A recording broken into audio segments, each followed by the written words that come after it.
Кеш жарық, сәлеметсіздер ме? Ардақты түнгі сырдың жалпы тыңдармандары, назарларыңызда бүгінгі түнгі сыр. Сіздерді тыңдарман болуға шақырамын. Арнамыздан ауыспаңыз, бізбен бірге болыңыздар.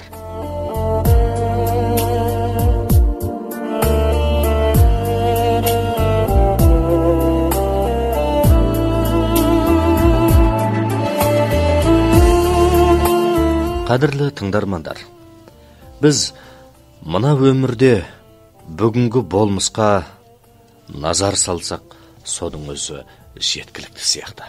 Өйткені бүгіннің ішінде кеше де, бүгін де, ертең де жатыр. Ал өлгеннен кейінгі атақ абырой үшін тырысып жатқандар, кейінгілердің өзі жасап отырған қазіргілердікіне ұқсас болмыс екенін ойладым екендеш. Ойлап көрш, кейінгілер сені не деп айтар?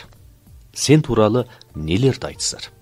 Сені мен олардың ортасындағы қатынасты не деп айтпақ?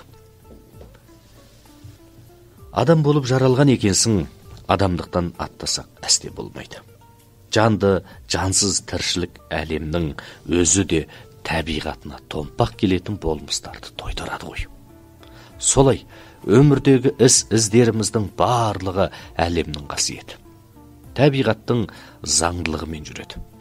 Енді неге реніш білдіріп жатамыз біз? Біліп қой, ұлы өмір маңдайыңа жазған болмыстың ішінде шамың жетпейтіні жоқ. Бәріне қапталсың. Сыртқы дүниедегі жаратылыстан қам қайғыға батқан болсаң, ой пікіріңді қым-қуыт күйге түсірген сол болмыстың өзі емес, сол болмыс туралы үкімдер. Сондықтан өз үкімің туралы қайталай ойлануға қақылысың. Егер қам қайғыңа мінез құлқыңдағы бірдеме себеп болған болса, оны түзетіп алуыңа ешкімде кедергі жасамайды ғой. Бірақ сол істі бір жайлы етуім үшін таудай кедергі тұр. Солай ма? Борышың болмаған ол істі бір жайлы ете алмағаныңа бола мұнша қасірет шекпеуің керек еді. Бірақ сол істі орындай алмасам, тірлігімнің не мәнісі болсын? Олай болса, іздеріңнің барлығында өміріңнен екеленбей бой тартып бас кеш. Алдыңдағы барлық тосалғыларды разылықпен қабыл ал. Рухың күшті, нұқсансыз болса, болмысыңды оның еркіне қоямыз. Ақылиятқа томпақ болмыстарға бармасың, сонда ақылиятың құдірет табады.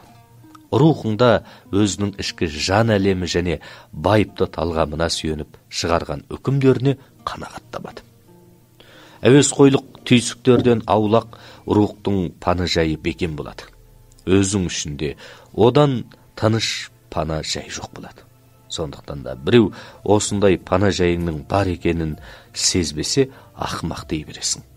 Мұндай қасиетті пана жай бар екенін біліп тұрып оған паналамаса, ақымақ деуден артық атау жоқ әрине. Әдетте әсеріңнің сені оқтын-оқтын қытықтағаны болмаса, өзіңді келсе келмес жазғыра берме. Өзің туралы ғайбат сөздерді естіп едің. Дұрыс, оны басқалар айтып берген.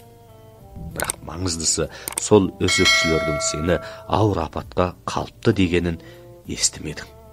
Өзіңде ондай бірдемеге ұшырамадың. Сондықтан оған ыңыршақ көтеріп тулап қайтесің. Естіп қана қойсаң болды. Ондай сөздің мәніне жетемін, түбін тауып шығамын деп сенделме. Ондай өсектер сенің бақытыңа балда шабыт алмайды.